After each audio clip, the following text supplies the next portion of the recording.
So here's just an overview of the webinar. Once again, we're just going to go over a general process overview of sour water stripping, or sour water strippers, for SWS for short.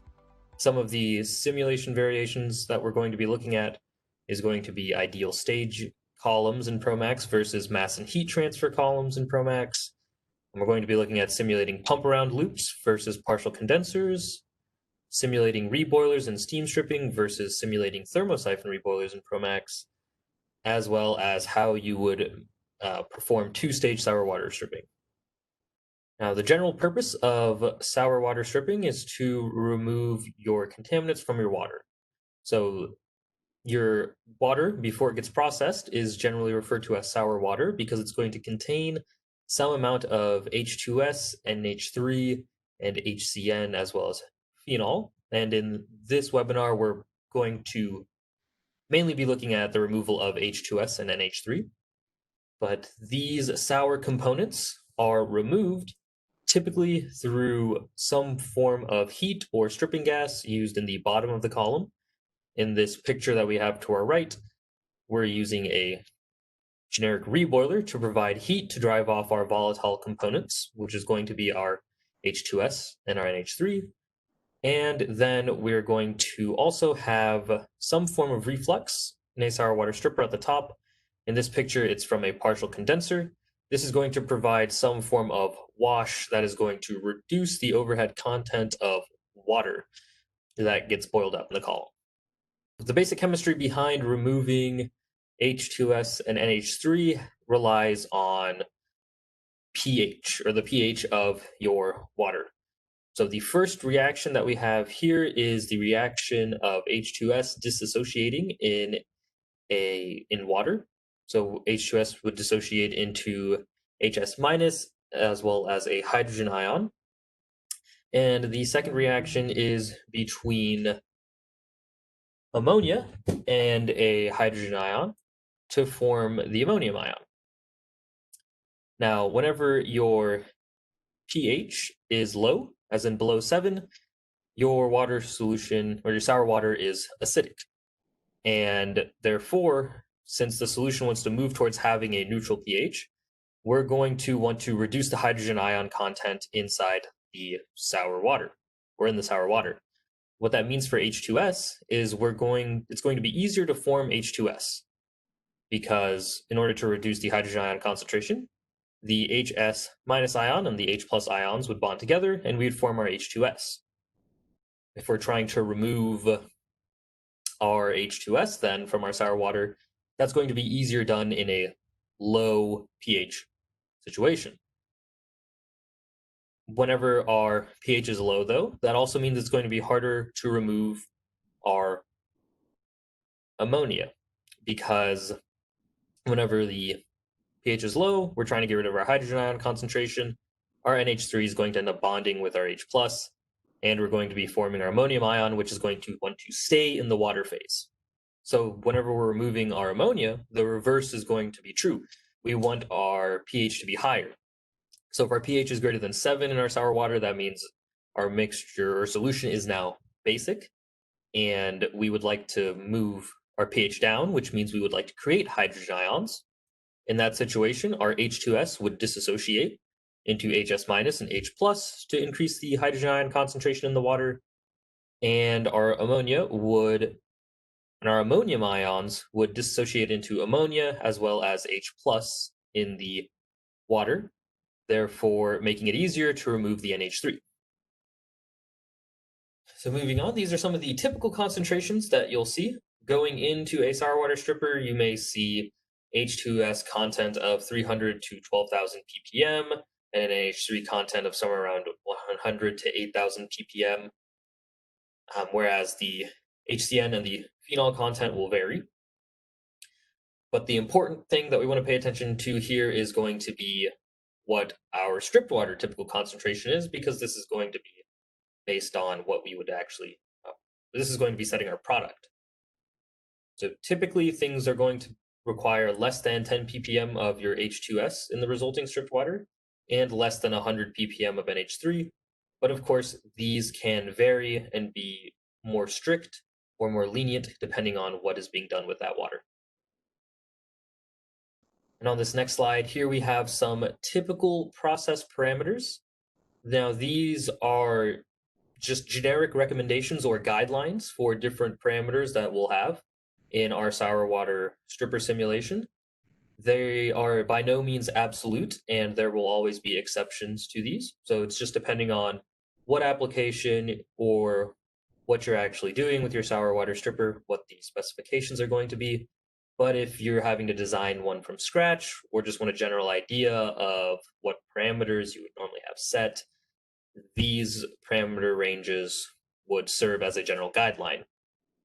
So typically, the feed you want to heat up to somewhere around 180 to 210 degrees Fahrenheit, and the pressure you want to maintain somewhere between 16 to 65 psia. Now, the reason behind us wanting a hotter feed and a lower pressure is based on the fact that we're trying to strip out our volatile components in general. So whenever we're trying to strip out our volatile components from our liquid water phase and basically get our volatile components into the vapor, it's going to be easier to vaporize something at a higher at a higher temperature and a lower pressure. So therefore, depending on what we're trying to do, we may need to preheat our feed higher as well as lower our stripper pressure further so that we can see more removal. Now, being careful with how much we heat up our feed because we don't want our acid to break, or not our acids, but our sour components to break out prior to our stripper. And if there's anything downstream of our stripper, we don't want to lower the pressure too much, such that we're going to have to end up recompressing our recovered sour gases. The number of trays is going to be somewhere around 35 to 45, but there can be smaller trays or smaller tray columns as well.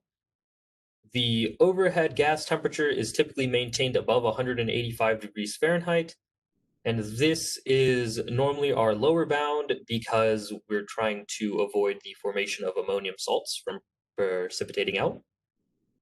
We try to keep the stripper bottom's liquid temperature somewhere around 212 to 300 degrees Fahrenheit, at least 212 degrees Fahrenheit, so that we are able to boil off our water, and we're making sure that the water is not just condensing, and to make sure that we have some vapor boil up going back into the column. And the stripper reboil steam rate is giving you a ratio of 0.5 to 2.5 pounds of steam per gallon of sour water that's being processed. This just gives you a ballpark of how much heat duty or how much steam you might need to provide to your reboiler in case you need a starting point. Or if you have a certain amount of heat duty and you wanted to know if this is, oh, is this too much? Is this too little? Well, using ProMax, you could run a steam stream through a single-sided heat exchanger and determine the amount of steam that's being used per gallon of your sour water and see if you're in a good operating range. So now the options, or the additional options that we have for sour water stripping, is going to be using stripping gas, just using a heat input, reflux in our overheads, injecting acid/bases, because as we talked about, the pH of the sour water can impact which component is going to be easier to remove, and then finally two-stage stripping. So the first option to discuss is stripping gas. Now, commonly the stripping gas that we use is steam, because steam is water and we are already processing water. Therefore, we're not adding in any extra contaminants or no other new species. This steam is also going to be easy to obtain and will additionally provide heat to our stripper. So not only are we providing some form of heat that's going to help drive off our volatile components, the steam helps to strip out the volatile components by increasing the amount of vapor in the column and therefore lowering the partial pressure of our volatile components in the vapor phase and causing them to want to shift from the liquid to the vapor. Additionally, since we're not using a reboiler, you don't have to worry about fouling issues, and the steam, some of it is going to end up condensing out, and that's going to end up increasing your overall water flow in the bottoms, which could also further lower the ppm concentration of the ammonia and H2S, in your bottoms. Now, the next stripping that we can have is by adding in heat, because whenever we add in heat, it's going to help to first form more vapor that's being sent back into the column. And most of our vapor that would be in stream 5 in this picture over to our right is going to be water. So it's once again increasing the amount of vapor in the column, which is going to operate like a stripping gas. But the heat that goes in is going to also increase the temperature, as well as just provide more heat energy for our volatile components to vaporize out in our stripper. The one thing that is a bit of a concern whenever it comes to reboilers and sour water strippers is going to be due to reboiler fouling, simply because we are dealing with highly reactive components in our vapor phase. Now, the reflux is also used in sour water strippers, and the main purpose of the reflux is to reduce the H2O content of our overhead vapor. So whenever we put in our heat to our reboiler, this is going to cause vaporization so that we have some type of boil up, which is going to travel up the column. This is definitely helpful for helping us strip out our volatile components or sour components. However, this also generates a lot of water vapor, and that water vapor would end up leaving the overheads of our column if we didn't have some form of cooling. And the cooling that we use to remove our heat is going to be either a condenser or a pump round loop, which we'll take a look at here in a second. But we add in some cooling to condense out our water and then send that water back as a cold reflux, which is going to lower the overall temperature of the top of our columns as well and condense out more water. Now, if we use a partial condenser, one thing that we do end up generating is going to be a concentrated acid gas stream. So because that stream is highly reactive, we'll need a better quality of material than regular carbon steel. Otherwise, you'd be running into a lot of corrosion issues. Now, aside from that, the partial condenser is going to be more expensive because you actually need a condenser that's being exposed to that highly reactive sour gas stream. But it also gives you a point to if there are any process upsets upstream, so that maybe something else comes with the sour water, such as hydrocarbons. The having a condenser would give you a point to where you could remove those less desirable components, because you wouldn't want those hydrocarbons going further up your sour gas stream or coming out with your water. However, using a partial condenser is going to end up, well, it'll end up increasing your water flow in the top, but that'll also happen with your pump round loops. But the main downside to the partial condenser is going to be with the cost of the actual condenser itself, because it'll need to be made out of expensive materials. Now, with our pump round loop, instead of having a partial condenser where we take our overhead vapor and remove through some form of cooling, cause some of our vapor to condense and send back to our column, a pump round loop is going to be a side draw off one of our top stages. And this is going to effectively draw out the majority of the light liquid that would be on that top stage, or the liquid on that stage, and send it through a loop where we increase its pressure and then cool that stream. So that way we're effectively introducing a cold liquid reflux stream into the top of our column without having to condense any of the vapor overhead.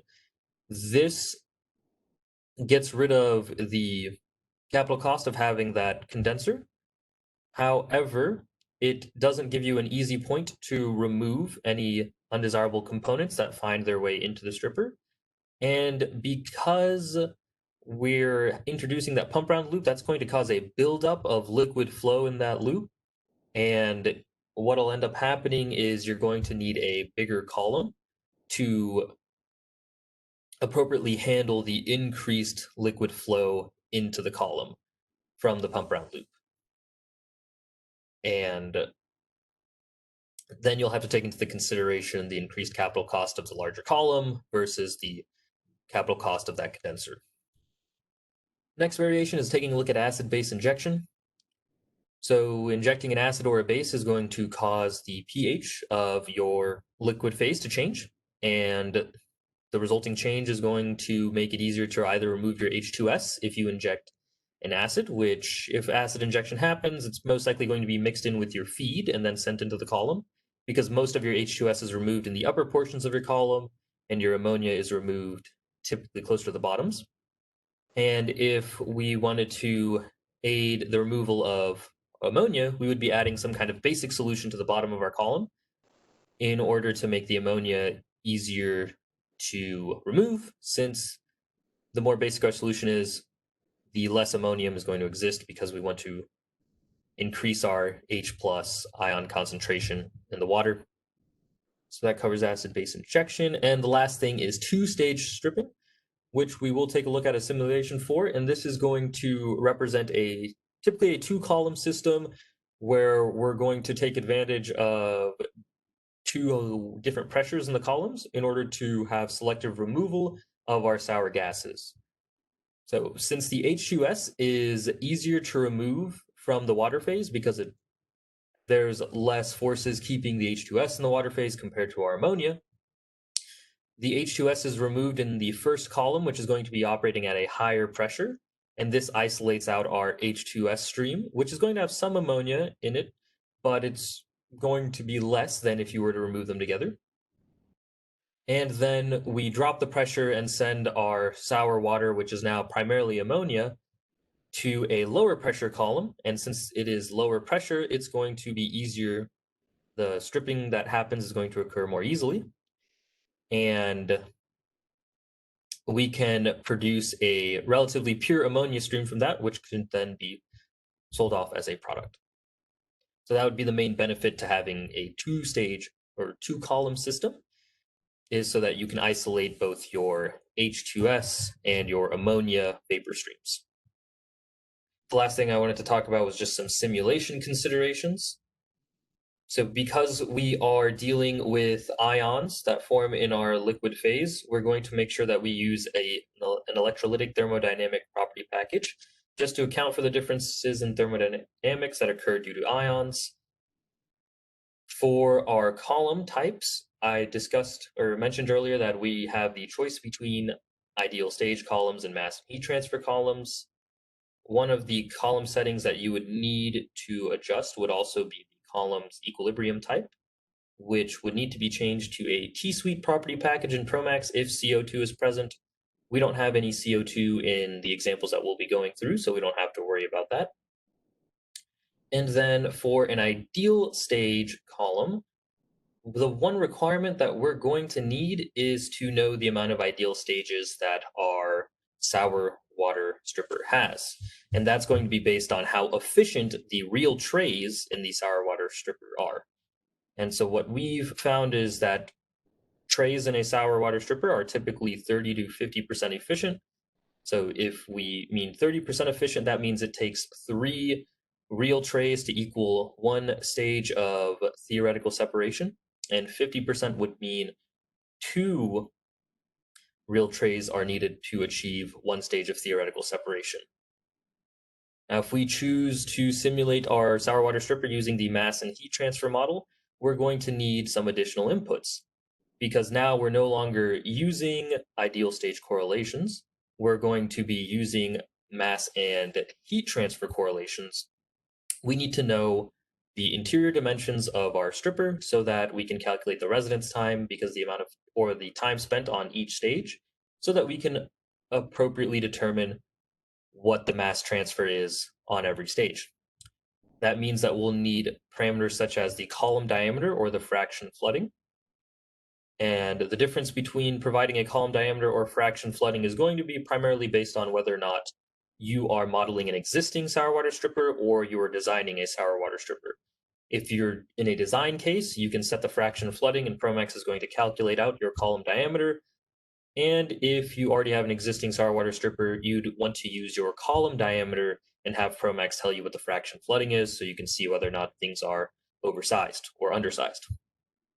Now, the next input that we would need, if it's a trade column, is going to be the tray spacing. If this is a packed column, then you would want to have your packing height as well as packing type. If this is a trade column, you're also going to need the weir height, and regardless of whether or not this column is trade or packed, you will need a system factor, which is a derating factor for frothing that happens in the column. And so we're just derating the mass transfer between the liquid and the vapor due to that frothing. Now let's just dive into ProMax. So here on this first flow sheet, what we have here is going to be an ideal stage column over on the left-hand side, which we're going to go through setting up just so that anyone that's unfamiliar with ProMax, you can get an idea of how you would go about specifying a column in ProMax and messing around with the variables to ensure that we get on spec stripped water. And then for comparison, we have the mass and heat transfer column specified on the right-hand side, which we will take a look at to see how it would be set up, but it's already pre-converged, which is why that side is green. If this was a ProMax simulation that you were starting, the very first thing that you'd want to do is to make sure that the environment was set up. Setting up the environment means to select our thermodynamic property package, as well as to specify your components list. To set up your active environment in ProMax, you would go over to the top left corner of your ProMax window and click on the Active Environment button. Here, our environment's already been selected for us. The main thing that you want to keep in mind is since we are dealing with ions, we want to make sure that we have an electrolytic package. So here we have our electrolytic package selected, which gives us an electrolytic liquid package, which is what we would need. And then on the second tab, or components tab, we currently have ammonia, hydrogen sulfide, and water. So our NH3 and our H2S, which are sour components, and then the water. I'm going to go ahead and click OK, close out that environment. And now we'll take a look at our setting up our sour water stripper. Typically, you would have to define your inlet streams. Here, our inlet streams are already predefined, which is going to be sour water that we're using. And in this unit, we're using a combination of stripping steam as well as heat from our reboiler. So our sour water, I'm going to double click on just so that we can take a look at what exactly it is that we're stripping. Our sour water is set to a temperature of 240 degrees Fahrenheit. The pressure is 45 psia, and we have a flow rate of 120 standard gallons per minute. The last thing that needs to be defined for an inlet stream is going to be the composition. So if we click on our composition tab and click on the specify button in the bottom left, this is where we'd be able to change our sour water specific composition. Here we see it's primarily water and ammonia. If I change this percentage over to ppm, we see that we're dealing with about 26,000 ppm of ammonia and about 2,000 ppm of H2S. And we're going to want to get that down to below 100 ppm of ammonia and below 10 ppm of H2S. So the very first thing that we'll need to do whenever we're setting up our column is to specify the number of stages. Since this is going to be an ideal stage column, what we want is for the stages to be based on the number of stages of theoretical separation that we have or want, rather than the number of real trays. And that's based off of an efficiency of 30 to 50%. So say we have, in reality, this sour water stripper would be 15 real trays. That would give us about 7 theoretical stages. So I'll double click on our sour water stripper. And in the very first tab of the connections tab, I can change my number of stages from 2 to 7. That's going to update my number of stages in my image. And then the only other entry that you need for a column in ProMax that's being used in ideal stage mode is going to be the pressure. So if I click on the process data tab and I click on my stages section of the properties grouping, I'll see that my pressure for my column is currently set to 39 psi A at the top, with a pressure change of 3 psi going throughout the column. So once we know the pressure profile, this column is good to go for the column internals. but if you noticed, it had both a condenser and a reboiler. So if I click back on the column section, I'll see that my column add-ons say that this column has a partial condenser with a reboiler. That means we have two additional energy streams. And so whenever you have additional energy streams in ProMax, you get additional degrees of freedom. So we have two energy streams here. That means we have 2 extra degrees of freedom. We can tell this by, if we click on our specifications tab here, it'll tell us that our degrees of freedom are 2. Our defaults are the reflux ratio and the boil up ratio.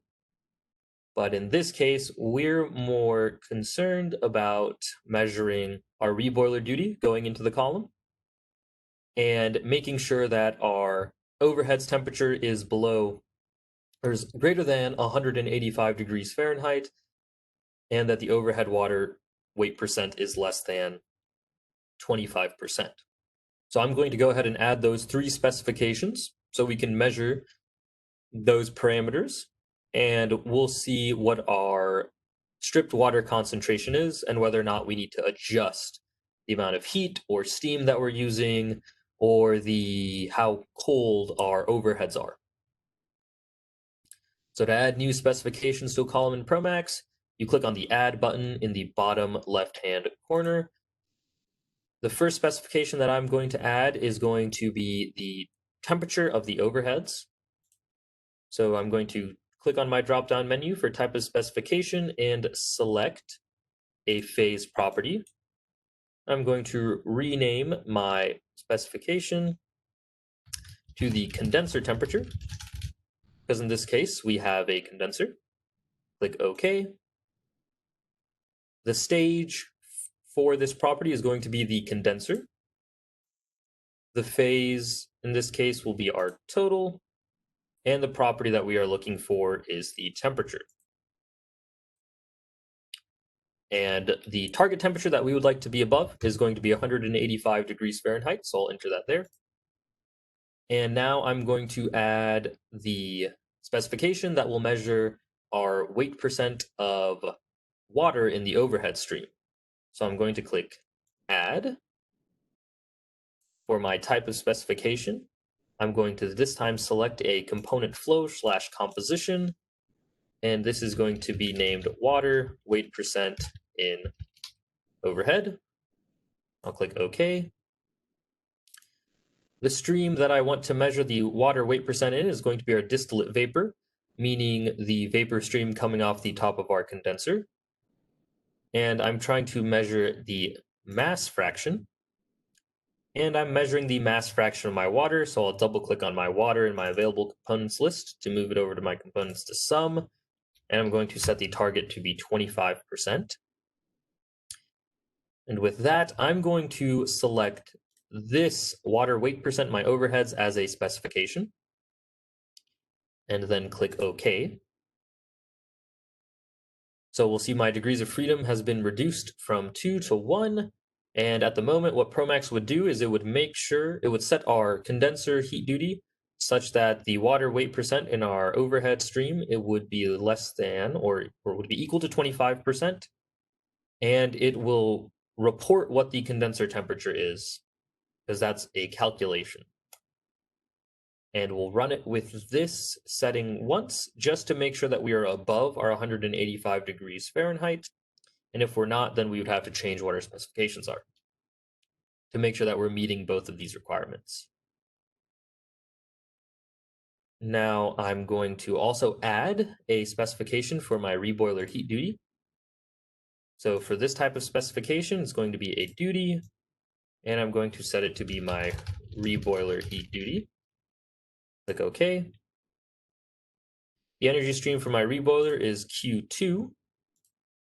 And for my target, I'm going to say we have 2.5 million BTU per hour. Spelled BTUs wrong there. My bad. And I'm also going to set this as a specification and click OK. And this brings our degrees of freedoms down to 0, which means our column should be good to run so we can get our results. But before I do that, let's just take a look at the flow sheet. So one other thing that I've set up is the steam side of this reboiler.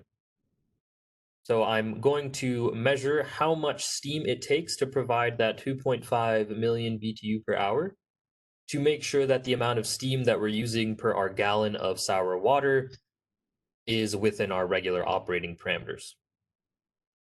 So in this case, if I double click on stream 9, what I'm using here is just high pressure steam at 150 pounds gauge, and it's set as a 100% mole fraction vapor, meaning that this is purely saturated. This is going to be exiting on the other side of the reboiler as 0 mole fraction vapor, meaning a fully saturated liquid or liquid condensate. And we also have stripping steam that's currently being provided, and that's just going to help with the removal as well. If I double click on the stripping steam, this is steam that is at, or superheated steam at 295 degrees Fahrenheit with a pressure of 45 psia and a mass flow of 200 pounds per minute. So now I can hit execute flow sheet, and everything turned green here. And if we look at this table that we already had set up, we can compare the concentrations and flow rate of our initial sour water with the stripped water. So our sour water came in with 2,500 ppm of ammonia and 3,700 ppm of our H2S on a mass fraction basis. And the result was of under 95 ppm of ammonia and 3.7 ppms of H2S. So here we're low enough with our specifications in terms of mass ppms, and we would not need to adjust things. So things worked out well for us here, and now we can just double check to make sure we're running in regular operating conditions. So first, if we take a look at our steam flow rate that's going to the reboiler, we'll see that in terms of pounds per minute, we're using about 48 pounds per minute to our reboiler. And the amount of gallons that we're flowing in for our sour water is 120. So our pounds per gallon would be 0.3 pounds of steam per gallon of sour water that we are processing, which would be underneath the typical operating range. However, we are also adding in stripping steam, so it's not just pure steam that's being sent to our reboiler that we're using, but also this additional stripping steam, which comes out to an additional 200 pounds per minute. So our total steam flow that we're utilizing here is 250 pounds per minute, which is at a ratio of a little bit over 2 pounds of steam per gallon of sour water that we are processing, which is still within our typical operating range. Now, if we need to take a look at the overheads, we can double click back into our column and make sure we're in the specifications tab. Here we see that our water weight percent, our overhead, is fixed at 25 weight percent, so that's good. And we are at 209 degrees Fahrenheit in our condenser, so that's above 185 degrees Fahrenheit, which means we're not cooling things excessively. So since we're meeting all of our typical operating conditions here, the next step to do would be if you needed to change things to have more stringent specifications or lower amounts of ammonia, you take a look at changing your steam flow, maybe further decreasing the temperature in the overheads down to that 185, or adding some form of base. And we'll be taking a look at some of the other process configurations here, but that's effectively how you just set up a basic sour water stripper in ideal stage mode.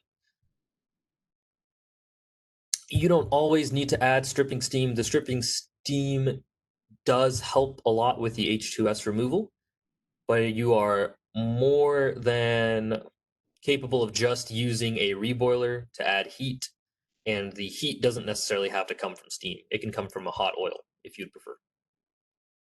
Now, moving on to our mass and heat transfer column, it has the same exact sour water feed. The difference with this column is going to be the way that the internals are set up. but everything else is the same. If we double click on the column and go over to the specifications tab, it has our same specification for our water weight percent, and it's going to have the same amount of heat duty that is going into the reboiler. The biggest difference here, though, first comes from our connections tab, in which we see the number of stages is 12. So since this is a mass and heat transfer column, those 12 stages don't mean 12 theoretical stages of separation, but rather 12 real trays. Now, whenever we go over to our process data tab, you would need to change over your model type from ideal stage to mass plus heat transfer. And once that change has been made, after you make sure you have your pressure specified in the stages section of the properties grouping, you would then go to your hardware grouping and first click on general, where you would set your hardware type.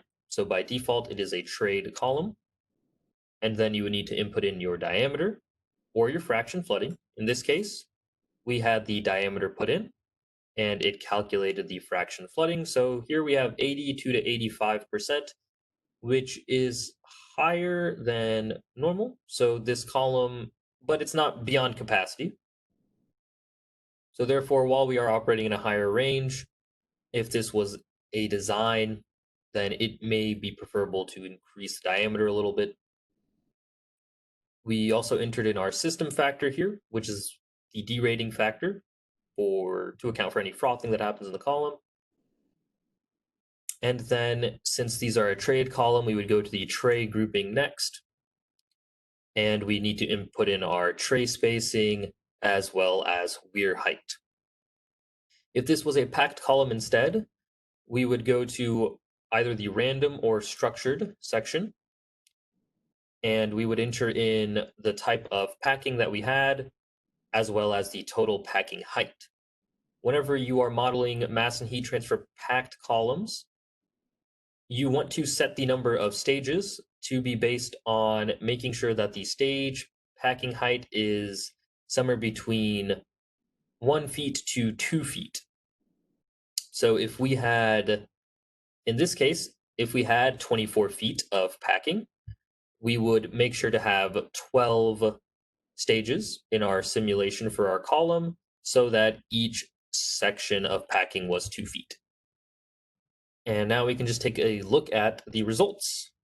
So for the mass and heat transfer column, the overall standard liquid volumetric flow of stripping water that comes out is going to be the same.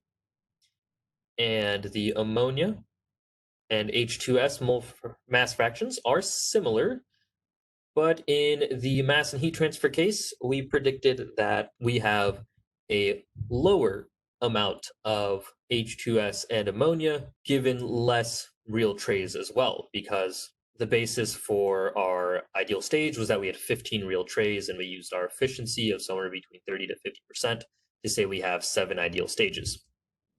You might think that that would mean, oh, I should always use the mass and heat transfer mode because that's going to give me lower results. Well, that's not necessarily true. In this case, that's what ended up happening, but that won't always happen. And the better way to determine whether or not you would like to use mass and heat transfer versus ideal stage is whether or not you have actual data that you are trying to match. So if you have actual operating data that you're trying to match for a facility, you would want to choose ideal stage or mass and heat transfer based on whichever one gives you results closer to your actual measured data, because that simulation is going to be more useful to you since it better represents your simulation. If you used, for example, mass and heat transfer to model your column and it says things are coming out lower than expected, then while that might be good, it doesn't necessarily represent your actual situation. And so you would most likely want to use the ideal stage mode in that case and see if the ideal stage mode matches your data closer, and then pick whichever one is closest. So that covers the difference between ideal stage and mass and heat transfer. The next thing that we're going to take a look at is using, if you have a thermosyphon reboiler, or if you have a pump around loop in your column instead of a partial condenser. So I'm going to click on my second flow sheet. And here we have a stripper that has 15 theoretical stages, because this is going to be an ideal stage column. But the two biggest differences that we have here are the pump around loop, as well as another pump around loop in the bottom of our column to represent a thermosyphon reboiler. So whenever you have a typical thermosyphon reboiler in your column, you would have two liquid outlets at the bottom of your column, one being taken away as a product and one that's being sent to the thermosyphon. In this case, what we do to represent that in ProMax is to have one liquid draw off the bottom of the column. Then we split it and send our product one way, and we send the amount of liquid that would have traveled to the thermosyphon reboiler the other way. This goes through a single-sided heat exchanger, which is going to be controlled based on the amount of vapor that we would like to send back to our column. And we will set that up here in a minute.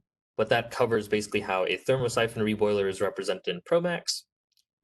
Because we send in our single phase, we're going to be using some heat source, in this case steam, to cause a change in our densities in our thermosyphon.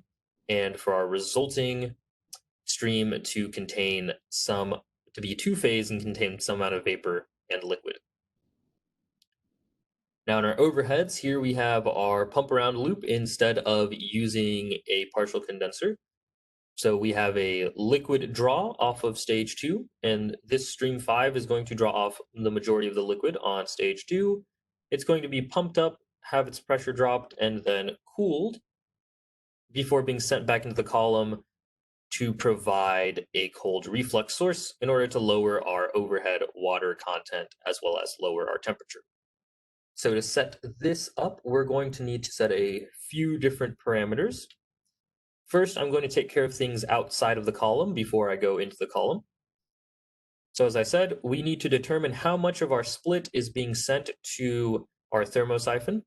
The more liquid that we send to our thermosyphon, the more heat that we're going to end up inputting into the column, because we are going to fix the mole fraction vapor, or the amount of vapor that is forming, or the ratio of vapor of our liquid that is going back into the column.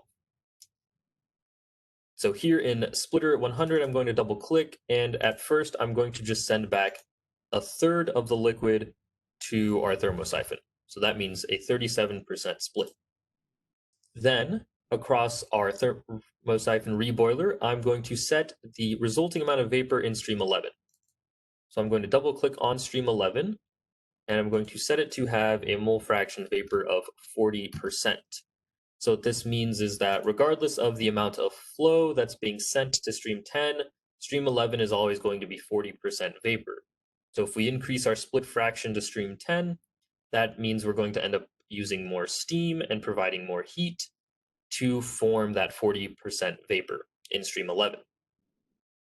Now I need to also set up my parameters around my pump around loop. So first I'm going to set my variables for my pump. I'm going to double click on the pump, go to the process data tab, and specify some type of efficiency. And I'm going to let ProMax calculate the required pressure increase based off the pressure drop specifications that I provide. My valve, I'm going to say, has a pressure drop of 15, so I'm going to double click on the valve, go over to the process data tab and specify that pressure drop. And then across my single-sided heat exchanger, which is an air cooler here, I'm going to double click and set the pressure drop through the air cooler by 10 psi. And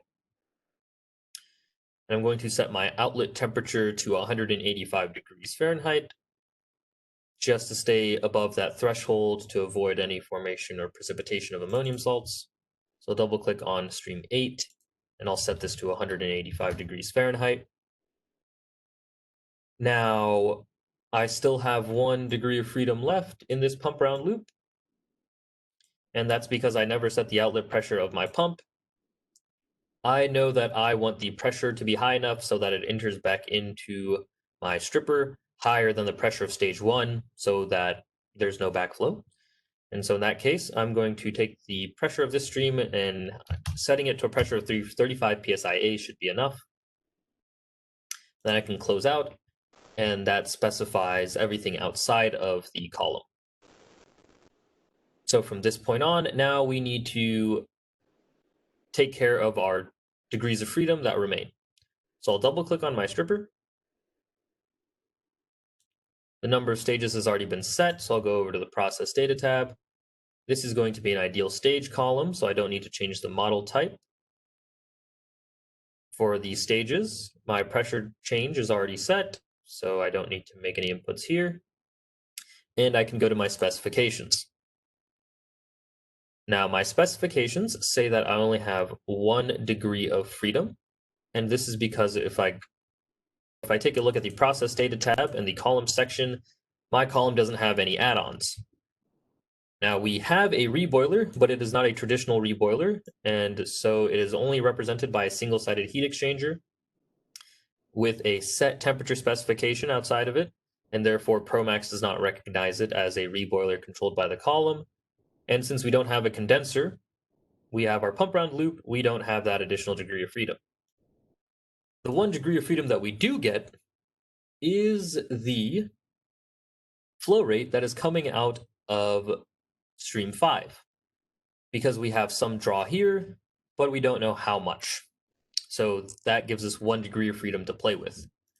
So in our specifications, by default, ProMax gives you, for a side draw, a draw ratio. What that draw ratio represents is the amount of liquid in stream 5 compared to the amount of liquid on the stage 2. Now, so the higher that draw ratio, the more liquid's going to be in stream 5. This doesn't necessarily give us something that we're trying to measure or set. If you did have an actual draw rate of what that pump round liquid would be, you could add a draw rate specification and set that. However, what we're trying to maintain is to make sure that the overhead water weight percent is less than 25. So that's the specification that we're going to be adding, as well as making sure that the overhead temperature coming out of the column is still lower than 185, or is greater than 185 degrees as well. So I'm going to go ahead and click Add. And for my type of specification, this is going to be a component flow / composition, and it's going to be our water weight percent in our overheads. I'll click OK. This time we are selecting our overhead stream that's coming from the top of the column, which is stream 4. And we are once again measuring the mass fraction of our water stream, and we're making sure it is 25%.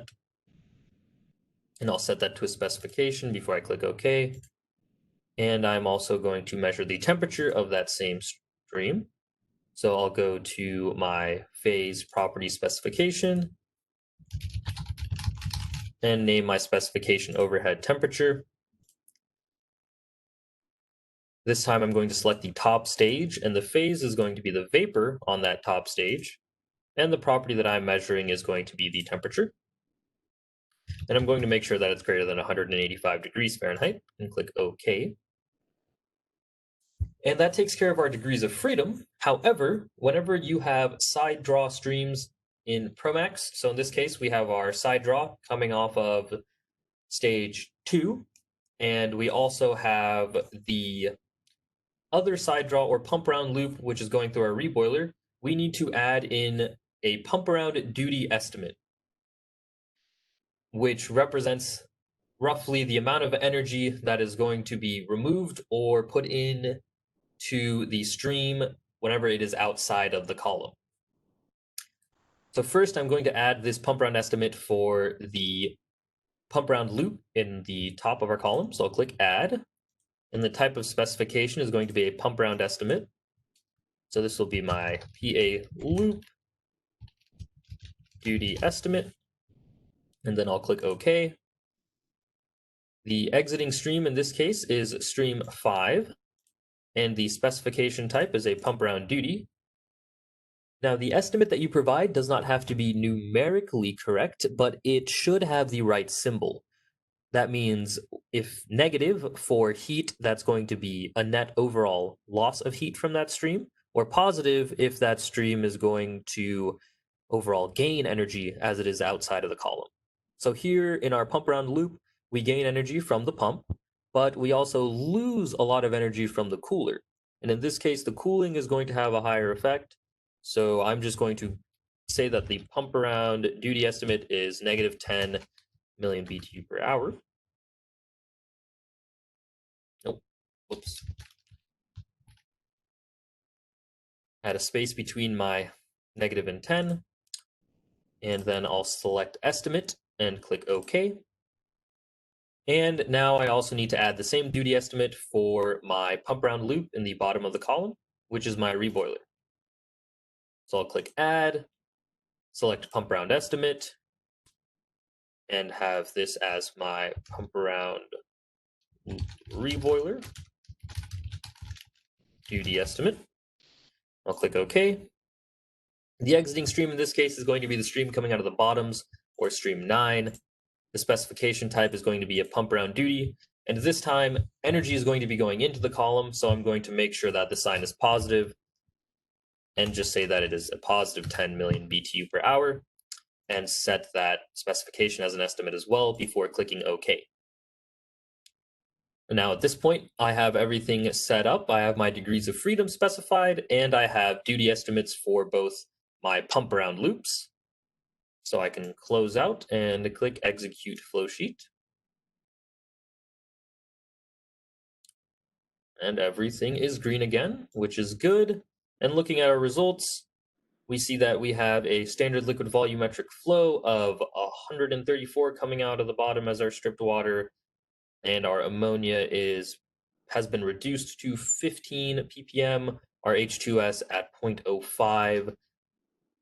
So since these are both well below spec, we could, for example, decrease our mole fraction vapor in stream 11. But what we'd more likely do is, instead of splitting off so much, we'd probably reduce the amount of water that's being sent to the thermosyphon so that we get more product, and because right now we are overstripping.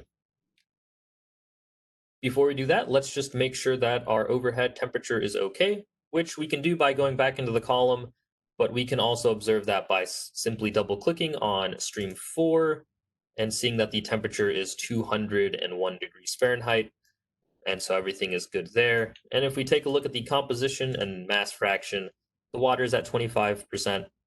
So if we wanted to drop that lower, we could do that as well. I'm seeing that we have the ability to lower the temperature further. The only other thing that you need to change is to make sure that the flow rate going through your pump around loop was not excessive at the moment.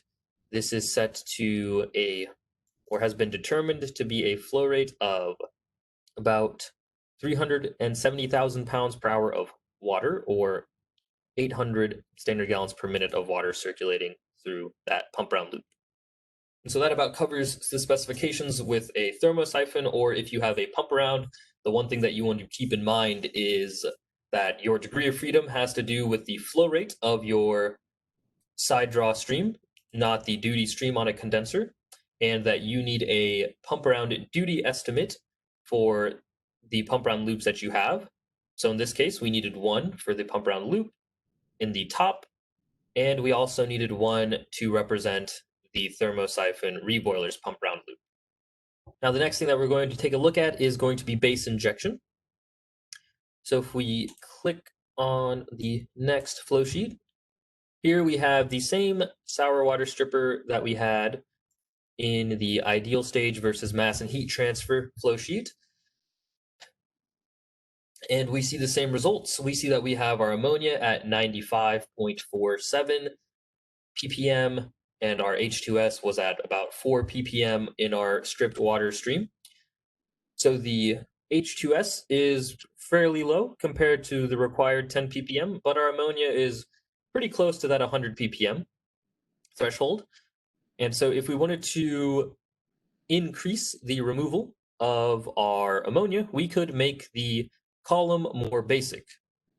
And whenever we make the column more basic, what's going to end up happening is this makes our reaction between our NH3 and our H plus to form the ammonium ion more favorable to staying as NH3 and H plus. However, it is also going to disadvantage our H2S removal because the more basic our water, the more likely our H2S is to exist in the water phase as HS minus and H plus to increase the hydrogen ion concentration. And so whenever you add base to your column, you have to be careful about where it is being added as well. Right now, I already have it shown as being added on stream 6. However, the flow rate of base is currently 0, so there's no effect from it. We traditionally add base lower in the column because if we add the base at the top of the column, while this would give us the most area throughout the column for the acid-base contact, this would disadvantage our H2S removal further, since most of the H2S is removed higher up in the column, and therefore, while we may end up reducing our ammonia, we're going to end up increasing our H2S in the bottom significantly. If we add the base close to the bottom of the column, most of the H2S is removed by this point, and the H2S that is present is most likely being held by our ammonia. So whenever we add the base to the bottom of the column, we primarily help with the ammonia removal while not hurting the H2S removal too much. Now, whenever we're adding base, you'd want to add in some mixture of water and a strong base. So if I double click on this base stream, I'll see that my pressure is just 50 pounds gauge, the temperature is 100 degrees Fahrenheit, but the composition is about 30% NaOH to 70% water. So I just needed to modify my environment to include the NaOH as one of my species, and then I defined this base stream. Typically, you don't need to add very much base to the system. So we'll just say adding something like 20 pounds per hour here, and we'll see how that impacts our results.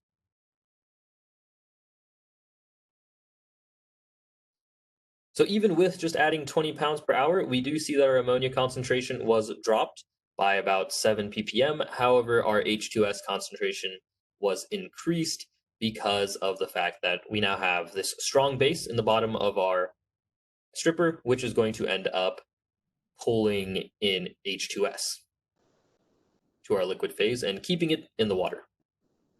So we could try to double click on our base stream to reduce it to maybe 5 pounds per hour, so it's barely any base. And we see this gives us a slight amount of ammonia removal while keeping our H2S still below that 10 ppm cap.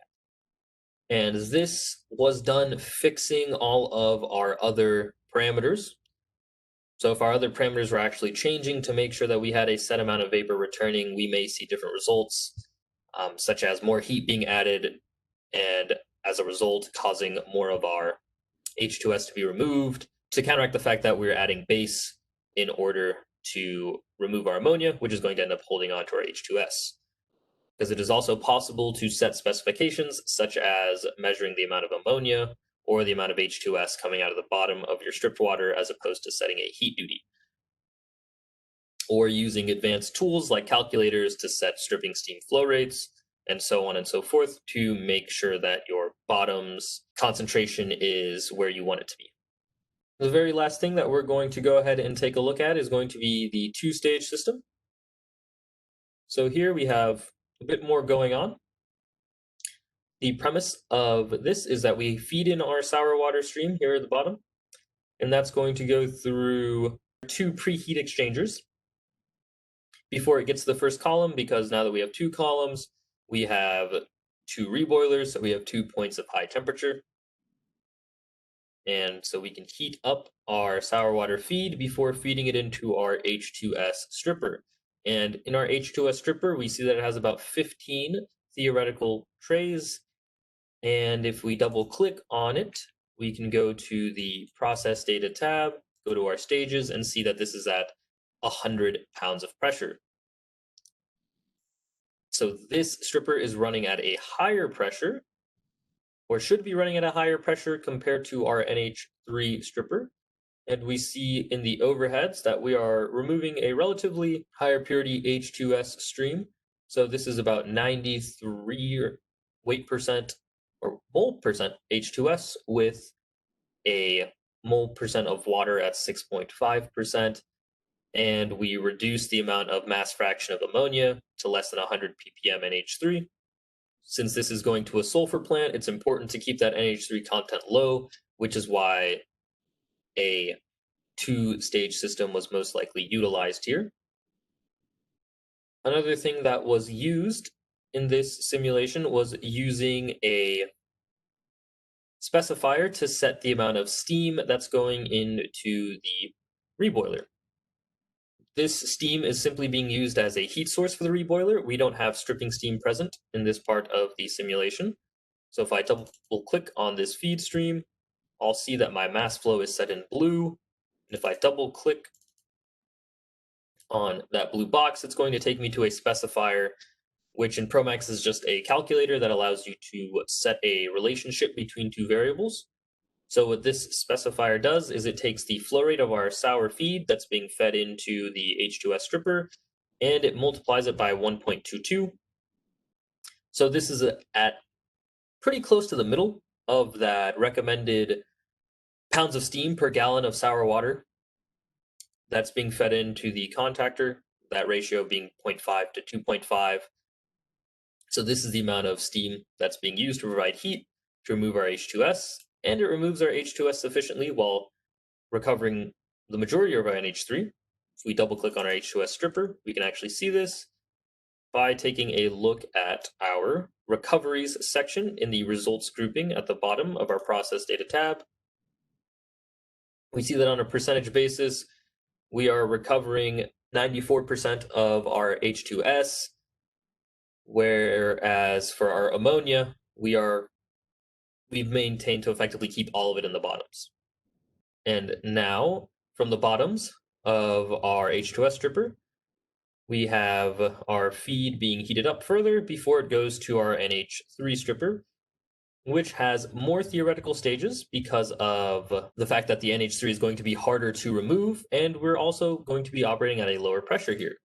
So if we double click and go to the process data tab and check out the stages, we see that this is operating at about half the pressure, or 55 pounds gauge. And if we check our recoveries, we see that in our overhead stream 15, we're recovering about 41% of our ammonia. The other stream 16 is representing a liquid water and ammonia stream that we are purging off to prevent too much of a buildup in our condenser loop here. So this may not be a constant purge, but rather something that happens occasionally. But in ProMax, since ProMax is a steady state simulator, it's being represented as some type of constant purge. And we were trying to ensure that there was less than 1500 ppm H2S in this ammonia stream, which was met. And this keeps our stream at effectively 99.2 mole percent ammonia, since we're not going to have much water in the stream, as the water's goal is to stay in the bottom and be removed as a clean stripped water product. The last thing that happens as part of this unit is some of that stripped water that comes out. And if we look at the end results in stream 19, we see that the ammonia is below 50 ppm at 42 ppm, and the H2S is at 0.1 ppm. So this water is well below spec here. And some of that water is split off and sent back to our original H2S stripper because we didn't have a pump round loop and we didn't have some type of condenser. Since we could utilize some of our final water as a water wash to primarily keep the ammonia from escaping in the top of our H2S stripper, since we want to keep the ammonia content low, as we're sending our H2S to a sulfur plant for further processing, and the presence of ammonia could cause some upsets with the process equipment. But in summation, the two-stage sour water stripper unit allows you to recover effectively two different product streams for your H2S, that was for further processing, and your ammonia, which could be used as a product, while still meeting your stripped water content here in the bottoms. And with that, that concludes the sour water stripper webinar. So I'd like to first thank you all for attending, and I hope that you learn something either about sour water stripping or about how to simulate sour water stripping in ProMax. Thank you for attending and have a great rest of your day.